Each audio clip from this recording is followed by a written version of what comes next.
But there's something else which is at the heart of our academic culture.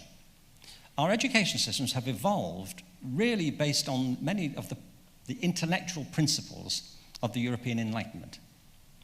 And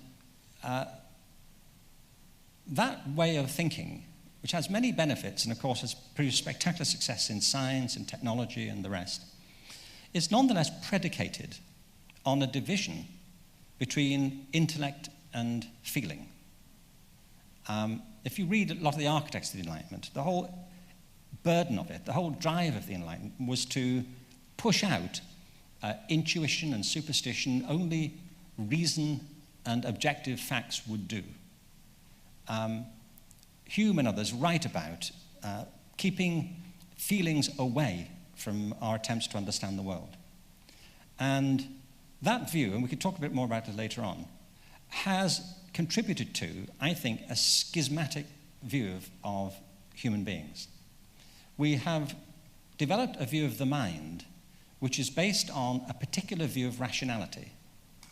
And we've come to mistake the mind, that entity that consciously thinks, with consciousness, which is the broader character of our being. We can engage with the world in many other ways than are made available through our normal systems of education.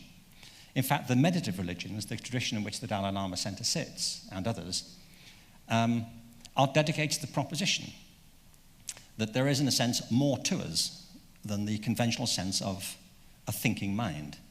Eckhart Tolle, who lives in the city, is a friend of ours. I'm actually doing a program with him on Saturday. If you've read his book, A New Earth, or The Power of Now, is also dedicated to that proposition that we can apprehend ourselves and the world more effectively if we don't depend upon or collide our association of consciousness with this rather narrow view of the rational mind. The other thing that comes from this is a division between thinking and feeling. And I've been a long-time advocate of the arts in education. And the arts are always at the bottom of the pecking order in schools. So when cuts begin to be talked of in education, or when standardization becomes the order of the day, the hierarchy of schools becomes apparent. You know, maths and science at the top, and languages, and then the humanities and the arts get pushed further and further down. And in the arts, there's another hierarchy. Music and art are normally given a better place than theatre and dance. And it's partly because we've also become to associate those other disciplines with, and particularly science and mathematics, with hard knowledge, and the arts with a softer form of knowledge. The arts, for some people, are seen as being less rigorous, not really knowing at all. Some form of self-expression, some form of recreation, some form of leisure. And it's a terrible caricature of how the arts actually work. And we've also, in a way, disembodied our children.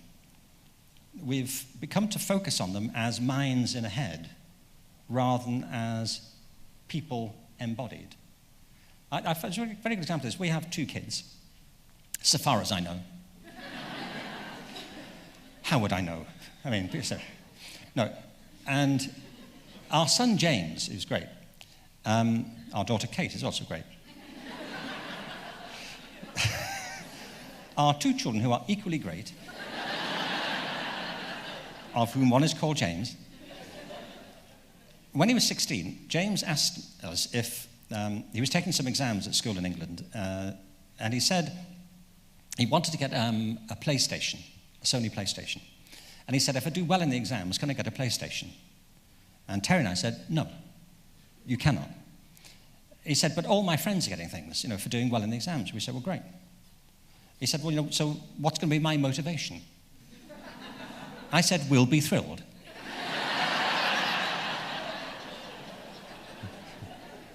We both said. Terry is much more astute on these things than I was, but push for this. Anyway, we didn't bribe him, but after he got his exams, and he did well, he said to us, could I have a PlayStation? It's like a few weeks later. And I said to Terry, I think we should get him one, because I wanted one. You know, I thought we should have a PlayStation. Anyway, we should have a PlayStation. The house is not complete. Anyway, so we got this PlayStation. And I spent an hour upstairs in James's room fixing the thing up. I mean, this was 10 years ago. So I was fixing up this PlayStation. And I got the thing working. I mean, he would have done it without me, probably a lot faster, but I'm a dad, you know. Sit there, my boy. Grasshopper, you know. And I will do this. Anyway, so I went downstairs, and Kate was in the kitchen. We lived in the countryside at the time. And she said, would you make me a swing? She was 12 then, so I said, okay. Perhaps they were 14 and 10. Okay. Anyway, so I went out, and she found this 15-foot piece of rope in the shed. We did have this apple tree outside the door, so I rigged her up a swing. I put a piece of wood across the bottom of it, and she was on the swing playing. An hour or two later, James came down to get a drink, a glass of water or something, and he saw Kate outside, and he said, what's that? I said, I've made her a swing. So he dashed out. And he spent the whole of the rest of the afternoon on the swing with Kate. In fact, they spent the whole week and went on to spend most of the summer on the swing in the garden. Swinging back and forwards, so they kind of created this ditch underneath them, destroyed the grass. Most of the apples fell off. But they were doing Star Wars, Cirque du Soleil, you know, Pirates of the Caribbean, 10 years before the movie came out. I think we're still owed royalties for it. Harry Potter, you know, they were just lost in this fantasy world, and they were exhilarated by the whole thing. And of course, the reason was it was a physical, embodied activity which was firing up their imagination. It wasn't just all here, it was a full, physical, embodied experience. And I just found it fascinating. Terry and I were saying it's interesting because I think if we'd said to James in the June, you know, James, if you do really well in your exams, you can have that piece of old rope in the shed. You know, I'm not sure it would have been the incentive he was looking for, frankly. But there is something about the physicality of that type of play. Well, there are legion reports now from every quarter about emotional dysfunction. Daniel Goleman, you know, wrote famously the book Emotional Intelligence. There was a book written actually 1974 by a guy called Robert Witkin, which had a title with the same meaning, but it was expressed differently. He called his book The Intelligence of Feeling. And he begins it by saying, you know, Descartes' thing that, you know, I think, therefore I am, which is a contestable argument right there. But Witkin said, perhaps we would be better saying, I feel, therefore I am. That we are, above all, feeling organisms. We are organic. But he makes a very interesting point at the beginning of the book, which is an obvious enough point, but he says that, and he speaks in a long tradition in saying it, is that we all live in two worlds. There is a world that existed before you existed. And all being well will exist after you have ceased to be. Because in the end, we're not here for long. You know, in terms of the history of the planet is 4.5 billion years old. And we've been here for 50,000 years. Apparently, if you were to liken the whole history of the planet, the lifespan of the planet, to a single year, human beings appeared on the planet at 1 second to midnight on the 31st of December. There's a great piece on The Onion recently about Save the Planet, you know, commenting on everyone saying we should save the planet. And they said, don't worry about it. The planet will be fine. We may go as a species. The planet may decide to shrug us off and say, we tried humanity, not so good. The next planetary conference, don't recommend it. We gave it 50,000 years, it ended in tears. So the planet will continue. But his point was, Robert Witkin, is that there is a world that exists whether or not we exist. It's the outer world of objects and events and physicality and of other people. But he said, there is also a world that exists only because you exist. It's the world that came into being when you did and will end or change according to your beliefs when your physical being ceases to be. It's the world of your private consciousness, of your own being. And whereas we all make attempts to know the outside world, nobody can truthfully know the detail of your inner world. It's the world that R.D. Laing once said, in which there's only really one set of footprints. It's your own inner world of consciousness. Well, what we constantly try to do is to bridge these two. We try to relate the one to the other. We try often to understand ourselves in terms of the other. I think the problems that have arisen in education because of our obsession with a certain type of rationalism is that we spend a great deal of time in education now getting children focused on the external world, giving them data and information about it.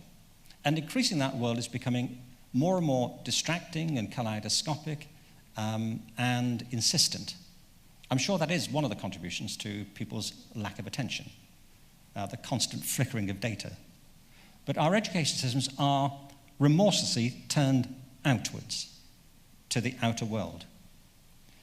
When what kids and all of us desperately need too is time to look inward and to dwell in that inner space, where in the end we find the only things that truthfully make sense for us. And education is increasingly poor at giving people techniques to look inward and to understand the relationship between the two. You see, science, if I can caricature it, seems to me the primary purpose of science, and I'm a great advocate for science education, but and I've written a lot about the creativity of science, but broadly speaking, sciences, broadly speaking, the physical sciences, are directed to understanding the external world in its own terms. It seems to me that the enterprise of science is explanation. We're trying to figure things out and to be as objective as we can. I don't think objective means true, and we might talk about that. You can be objective and wrong. And the history of science is of people being perfectly objective but wrong, but trying to be right. But people have often believed things to be factually correct, which turn out to be nonsense. The role of the arts, I think, is self-consciously to manage this relationship between the inner and outer world. And the aim of an artist is not so much to explain their experience, but to describe it, to give an account of it in objects that somehow convey that sense of perception. Well, I think we pay a high price for the exile of feeling in education, this remorseless turning out and the failure to help people engage with what's within them.